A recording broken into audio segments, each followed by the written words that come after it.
أغنية من أغنياتي دخلت الحمد لله مسابقة الجرامي، والجرامي ده عبارة عن زي الأوسكار بتاع الأفلام، فهي أوسكار الأغاني.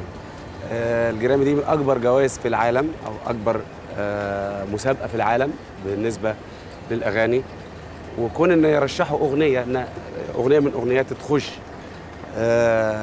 المسابقة دي في حد ذاته ده شرف كبير ليا، وفي حد ذاته ده حاجة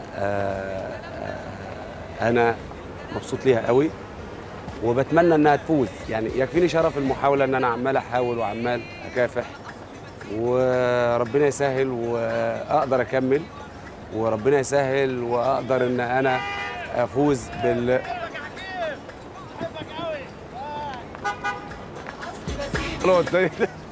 You love me a lot, a lot. And بوظ الكات